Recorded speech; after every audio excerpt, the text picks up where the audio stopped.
काला साया। यूं तो बनारस घाट अपनी खूबसूरती के लिए बहुत प्रचलित है, पर घाट के किनारे कई राज लिए बैठे हैं। ये कहानी शुरू होती है बनारस के घाट के पास बने ममता निवास से, जहाँ प्रिया लाल जोड़े में ममता के घर उसकी बहू बनकर आती है। आओ आओ बहू, घर को अपने पैरों से पवित्र करो। ममता घर की दहलीज पार कर ही रही होती है कि अचानक एक बहुत गंदी सी बास पूरे घर में फैल जाती है।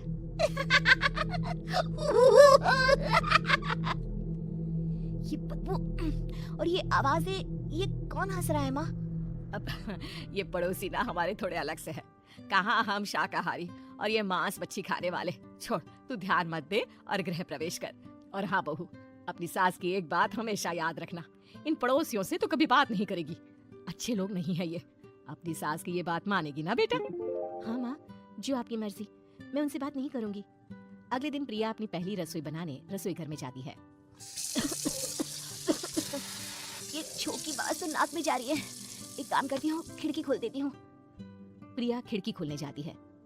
इतने चाले, लगता है इस खिड़की को कभी खोला ही नहीं गया। पर ऐसा क्यों? ओह, नॉनवेज की स्मेल आती होगी ना। 2 मिनट के लिए खोल लेती हूँ, फिर बंद कर दूंगी। प्रिया खिड़की खोलती है। खिड़की खोलते ही उसकी नजर सामने वाले घर की खिड़की पर पड़ती है, जहाँ एक लड़की खड़ी होती है। हाथों में मेहंदी, लाल रंग की साड़ी, बिल्कुल सजी धजी, मानो प्रिया की तरह ही वो भी नई नवेली बहू हो। वो प्रिया को देखकर मुस्कुराती है। हे भगवान, माँ ने तो इनसे बात करने को मना किया था। प्रिया फौरन ही खिड़की बंद कर देती है और तवे पर चढ़े रोटी की ओर देखने लगती है, पर वहाँ रोटी न होकर मछली पड़ी होती है। ये क्या? पहली ही रसोई में इतनी बड़ी गलती। हे भगवान, अब मैं क्या करूं?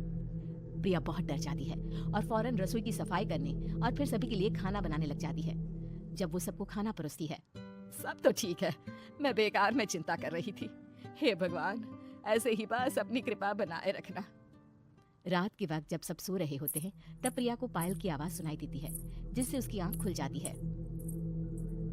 ये पायल की आवाज कहाँ से आ रही है? प्रिया उठकर उस आवाज के पीछे छत की सीढ़ियों तक जाती है। तभी उसे बच्चे के रोने की आवाज आती है। प्रिया छत पर जाती है तो क्या देखती है?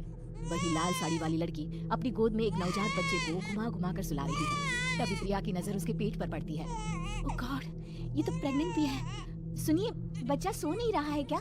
मैं कुछ मदद करूं? नहीं नहीं, आपके घर वालों को अच्छा नहीं लगेगा, मैं संभाल लूंगी। स्नेहा की गोद से बच्चा हाथ मारकर प्रिया की गोद में आने को छटपटाने लगता है। दोनों घर अगल बगल में बने होने के कारण प्रिया उस बच्चे को गोद में ले लेती है। प्रिया के पास आते ही वो सो जाता है। बच्चे का वो स्पर्श रात भर प्रिया भूल नहीं पाती और अगली सुबह वो छत पर कपड़े सुखा रही होती है। तभी उसे एक औरत इशारा करके बुलाती है। स्नेहा कह रही थी बाबू तुम्हारी गोद में आते ही सो गया। मैं गौरी, स्नेहा की माँ हूँ। बहू, घर आना, बाबू को खिला भी लेना। शाम को जब घर पर कोई नहीं रहता, बच्चे से मिलने के लिए प्रिया छिपकर अपनी पड़ोसन के घर चली जाती है और कुछ देर बच्चे को खिलाकर वापस लौट आती है। इसके कुछ दिन बाद ही प्रिया को पता चलता है कि वो माँ बनने वाली है। ममता की खुशी का ठिकाना नहीं रहता।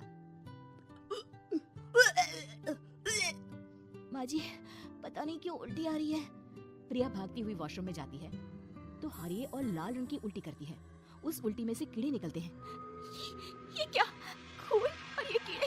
माँ, माँ! प्रिया की आवाज सुनकर ममता दौड़ कर आती है, पर बेसिन में कुछ नहीं होता। प्रिया हक्की बक्की रह जाती है। ये सब क्या हो रहा है? प्रिया घबरा जाती है और अपने कमरे में जाकर सो जाती है। डर के कारण वो इतनी थक जाती है कि उसकी आंख लग जाती है। तब उसे ऐसा लगता है उसके पेट पर मानो कोई बैठा हुआ हो। कौन हो? प्रिया के पेट पर एक 5 महीने की बच्ची बैठी हुई थी, जो बुरी तरह जली हुई थी। माँ, तुम ही मुझे लाई ना अपने पेट में?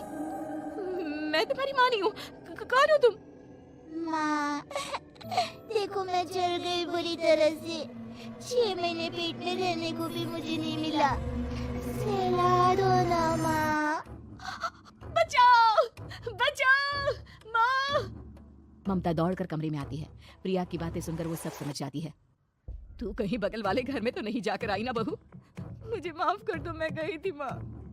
उस घर में सब मरे हुए हैं बहू। कई साल पहले स्नेहा उस घर में बहू बनकर आई थी। कुछ ही दिन में वो एक बच्चे को जन्म देने वाली थी। पूरा घर बच्चे के आने की खुशी में खोया था कि एक दिन अचानक उस घर में आग लग गई। सब बुरी तरह जलकर मर गए।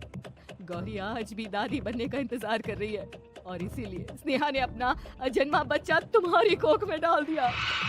ममता ये कह रही होती है कि पीछे से उसके पैरों को एक बच्चा पकड़ लेता है। दादी, दादी। माँ, स्नेहा की गोद में यही बच्चा था। ये बच्चा कौन है फिर? तेरी मौत है। तेरी भी दादी। जिस चीज का ममता को डर था वही हो गया। ममता निवास के ऊपर मौत ने चादर बिछा दी थी। प्रिया का पेट ऐसे बढ़ जाता है मानो 9 महीने का हो। 2 हाथ उसके पेट से बाहर निकलते हैं। बहू, संतोष को फोन कर, किसी पंडित जी को बुला बहू। प्रिया का पति भागता हुआ घर आता है। ये तो होना ही था माँ। तेरा पाप तेरे सामने आ गया तो तू सह नहीं पा रही है।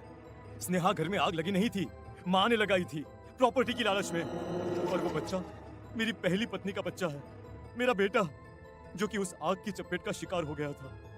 मैंने तुमसे ये सब माँ के कहने पर छुपाया था। मुझे माफ कर दो प्रिया। तुम अगर चाहो तो यहाँ से जा सकती हो। मैं तुम्हें किसी भी बंधन में रखना नहीं चाहता। मेरी शादी हुई है आपसे, मैं आपको छोड़ नहीं सकती, पर उससे पहले हमें स्नेहा, उसकी माँ और बच्चे की आत्मा की शांति करवानी होगी। संतोष और ममता गौरी के घर जाते हैं। अंदर सब कुछ जला हुआ होता है। जमीन पर जली हुई लाशें बिखरी हुई थी। ममता रो रो कर अपनी करने की माफी गौरी से मांगती है। प्रिया स्नेहा के घर वालों का अंतिम संस्कार करवा देती है और ममता निवास फिर से आत्माओं के साए से मुक्त हो जाता है।